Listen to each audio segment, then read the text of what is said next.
Welcome to the deep dive. Today, our mission is to explore the highly complex clinical mapping and volume planning of the female perineum. Specifically, we're looking at the vulva and the labia majora. Right. And to do this, we are pulling from a really fascinating stack of medical sources for you today. We've got radiation oncology guidelines from VQ, the GEC Estro handbook, some advanced MRI staging protocols, and plastic surgery literature on advanced reconstructive techniques. Yeah, and usually when you look at a medical diagnosis or a treatment plan for that matter, there's this expectation of engineering precision. Like you break your arm, the x-ray shows the jagged white line, and it's a binary outcome. It's either broken or not broken. Right. It's a very clean visual. Orthopedics kind of offers the comfort of high contrast visibility. Exactly. But stepping into the world of pelvic and perineal medicine, that high contrast visibility well, it disappears completely.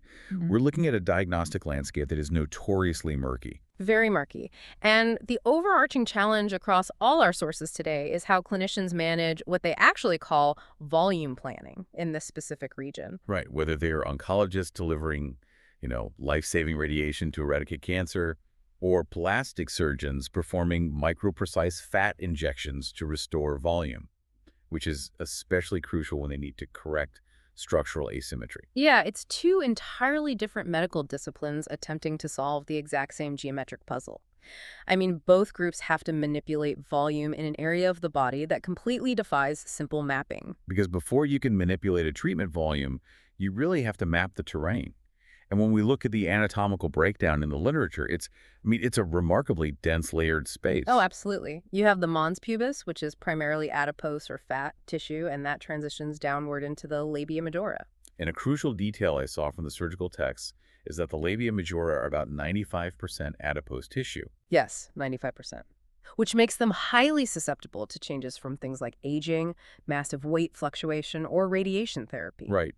And nestled directly between those outer folds are the labia minora. Yeah, they converge around the clitoris, which, and a lot of people don't realize this, is not just a surface structure. It has a highly complex pyramidal architecture. It's got crura, a central body, and the glands. Oh, wow. So it's a much deeper structure than it appears. Exactly. And beneath the surface layer, you're dealing with colluses, fascia, the bulbocavernosus muscle, and the vestibular bulbs. The vestibular bulbs, right. Yeah. The sources mentioned those are highly vascular erectile structures. Yeah, they actually have a distinct bluish hue due to their really dense venous blood supply. Just picturing all of those structures resting against one another, it really makes me think about the mechanics of an MRI. Yeah. Because an MRI takes cross-sectional slices of tissue, right? That's how it builds the image. But trying to draw a precise millimeter-perfect architectural blueprint of this anatomy sounds like trying to map a collapsed tent. A collapsed tent is a great way to describe it. Because everything is just folded together and resting on top of itself. The borders between a tumor and healthy tissue would theoretically just vanish when the patient is lying flat or supine in the scanner. Yeah, that collapsed tent dynamic is actually the primary obstacle in clinical staging. If a patient lies flat in an MRI machine, the tissues compress, you completely lose the margins. So how do radiologists get around that? Well, they circumvent it by engineering negative space. The standard clinical protocol actually requires inserting roughly 60 milliliters of ultrasound gel directly into the vagina. Wait, really? Just standard ultrasound gel? Yeah, exactly. And for the external folds, they strategically place gauze between the labia minora to physically force them apart. Oh, I see. So they're introducing an artificial medium to prop the tent up, basically, and create contrast. Exactly. By forcing that separation, the MRI can finally delineate the exact borders of the labia, the clitoris, and the introitus. Because without creating that negative space, calculating how much tissue to target with radiation would essentially be guesswork. And guesswork in radiation oncology is completely unacceptable. Once the MRI provides that delineated map, the oncologists have to define their target volumes. Which brings us to the simulation process. And it sounds like even the most minor setup details have outsized consequences here. Oh, absolutely. The simulation process for pelvic radiation is an exercise in extreme consistency. The guidelines describe placing the patient in what they call a modest frog leg position. Right, and they use customized thermoplastic immobilization devices for both the upper and lower body. Yeah, because the main objective is to stretch out and eliminate skin folds to the greatest extent possible. Because the margins of error are microscopic, right? Sure. I mean, if a skin fold shifts even a few millimeters between the simulation and the actual daily treatment, Then the radiation dose hits healthy tissue instead of the tumor bed. The geometry just has to remain static. So when they build the clinical target volume, or CTV, they begin with the gross tumor volume, which is the visible disease, and they typically add a 1 centimeter margin. okay, 1 centimeter makes sense. But the anatomical density here complicates the math pretty fast. If the disease extends into the vagina, the protocol mandates expanding that margin to 3 centimeters. A 3 centimeter expansion is massive in such a confined space. It is huge. I assume that's because vaginal mucosal tissue facilitates rapid microscopic submucosal spread that the MRI simply cannot capture. You nailed it.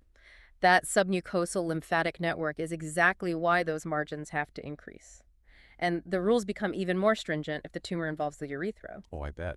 Yeah, clinicians have to add a 2 centimeter margin along the urethra itself. And if the tumor reaches the mid-urethra, the standard protocol actually dictates treating the entire length of the urethra and the bladder neck. Which introduces the massive problem of managing asymmetric risk, because tumors rarely grow in perfectly symmetrical spheres, right? Almost never. So if the cancer is localized heavily on, say, the left side, the lymphatic drainage in the perineum is so interconnected that you can't just treat the left side. Right.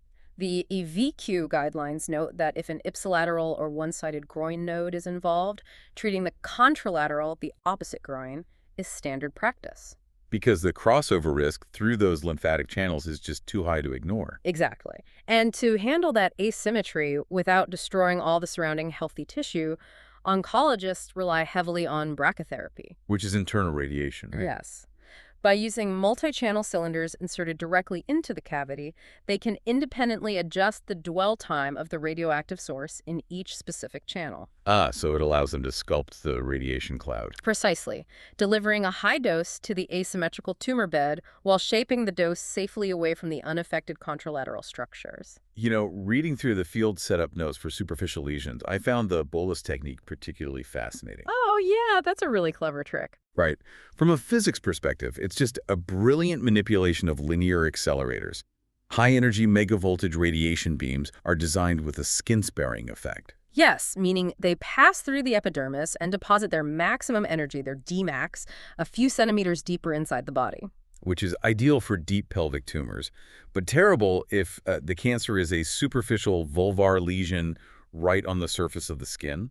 Right, because in that scenario, the skin-sparing effect actually becomes a liability. The tumor would receive a completely suboptimal dose. So they use a bolus. They take this synthetic tissue equivalent material, usually about half a centimeter to a centimeter thick, and place it directly over the skin. Yeah, it's wild. The high-energy beam enters the bolus, achieves its maximum dose buildup inside the synthetic material, and then deposits that maximum lethal dose exactly as it exits the bolus and hits the patient's skin surface. They are literally tricking the radiation into peaking superficially. Exactly. It acts as an artificial layer of epidermis just to shift the geometry of the beam. It's highly effective for superficial control. But, you know, while radiation and surgery are highly effective at eradicating the cancer, the biological cost is steep. They're very steep, yes. These treatments, along with natural aging or massive weight loss or childbirth, they frequently leave the labia majora deflated, lax, or structurally asymmetrical. Which brings us to the core focus of the plastic surgery literature we reviewed.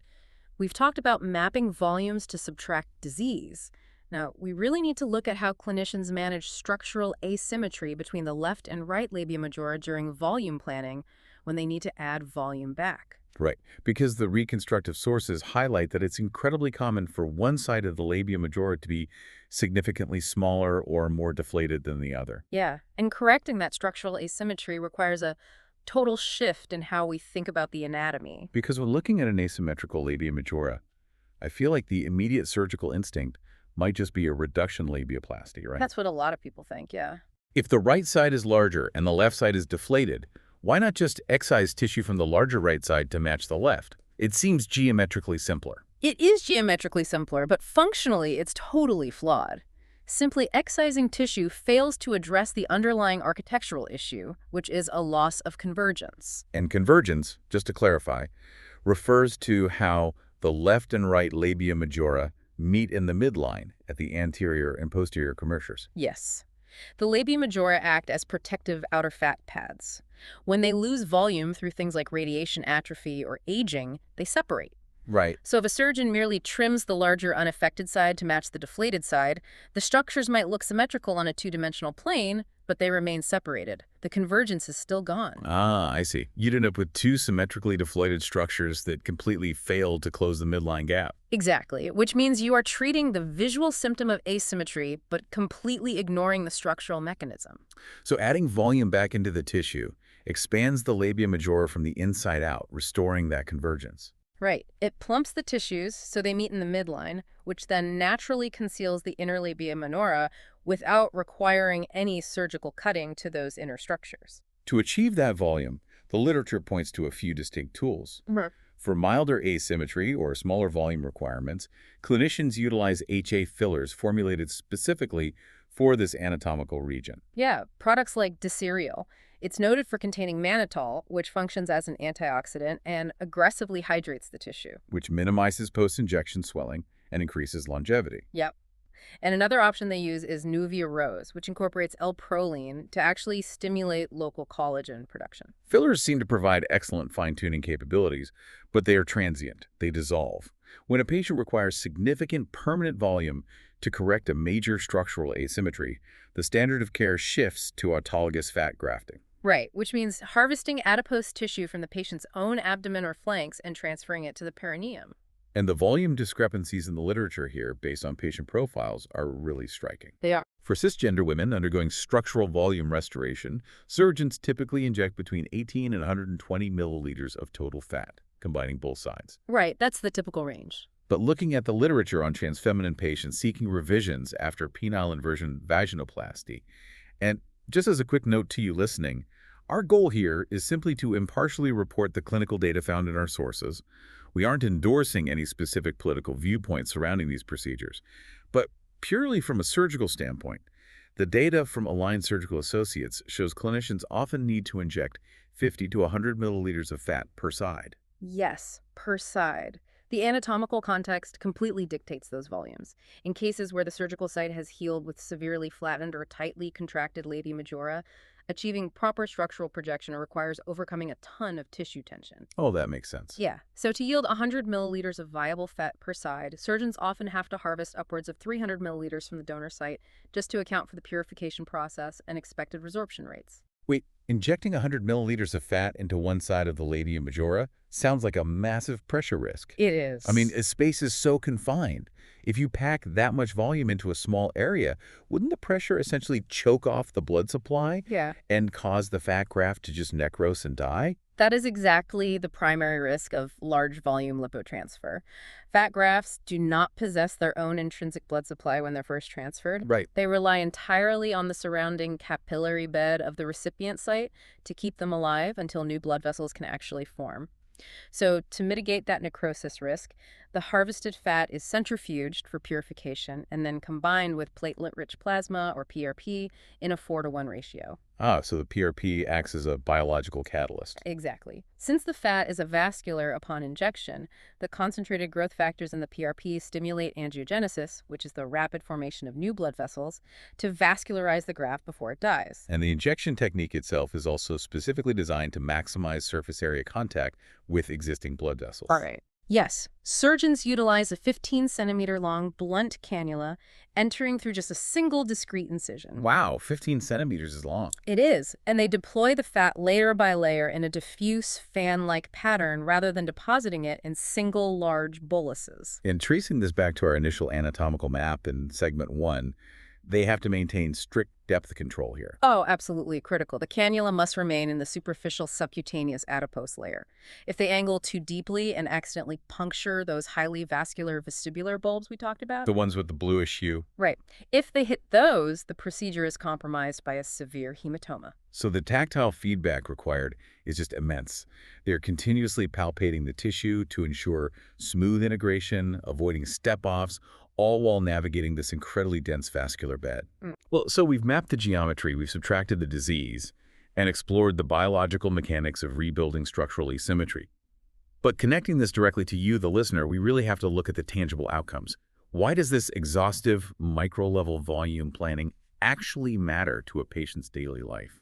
In the oncology setting, this level of precision fundamentally alters survivorship. The sources reference the PARSER trial, which analyzed the use of image-guided intensity-modulated radiation therapy, or IMRT. Right. By dynamically shaping the radiation volume tightly to the tumor bed, they were able to reduce severe late gastrointestinal toxicity from 42.4% all the way down to 21.1%. I always wonder with trials like Parser if that massive drop in toxicity is entirely attributable to the volume planning or if concurrent advances in chemotherapy play a role? It is a very fair distinction to draw, but the PARSER trial specifically isolated the dosimetric advantages of IMRT. The reduction in permanent bowel complications was a direct result of spatial accuracy. Yeah, they were sparing millimeters of healthy mucosal tissue that older 3D conformal radiation techniques would have just collateralized. We see similar outcome shifts in the DROIN SSV trial as well. That's the one with the sentinel lymph nodes, right? Yep.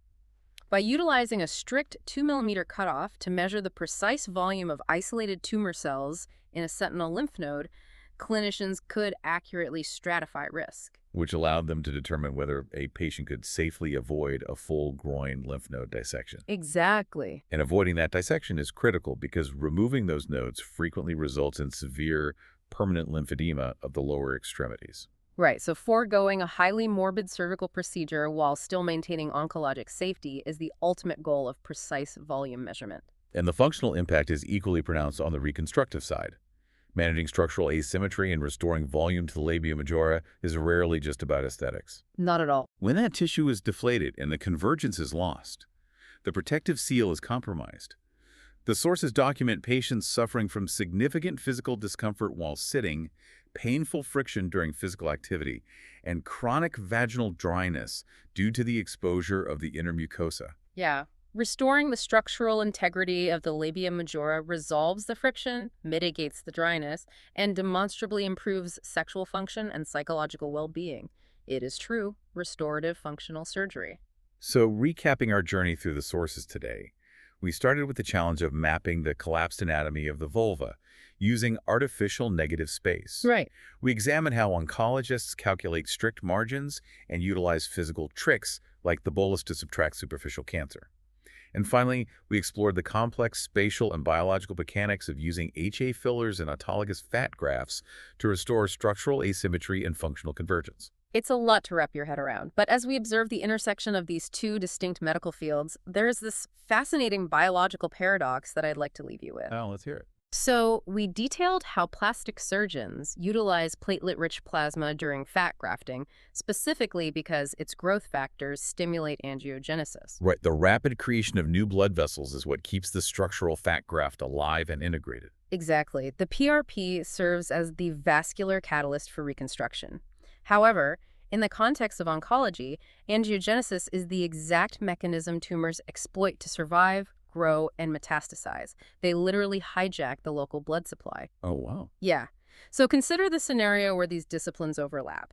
Imagine a patient who has survived vulvar cancer, cured by radiation, who later seeks autologous fat grafting to repair the severe structural asymmetry caused by that tissue atrophy. Oh, I see. That creates a direct conflict of biological intent. It really does. How will the future of reconstructive medicine balance the profound regenerative capabilities of PRP required to rebuild that irradiated tissue against the inherent risk of stimulating angiogenesis in a surgical bed that may still harbor microscopic dormant cancer cells? Because you need to force the blood vessels to grow to rebuild the architecture. But in doing so, you risk feeding the exact pathology that necessitated the radiation in the first place. Exactly. It demands a synthesis of spatial volume planning and tumor biology that the medical field is still refining. That is an incredibly complex frontier for clinicians to navigate. A lot to think about as these fields continue to evolve. Thank you for joining us on this deep dive into the sources. Keep questioning the mechanics, keep looking for the negative space, and most importantly, keep learning. Catch you next time.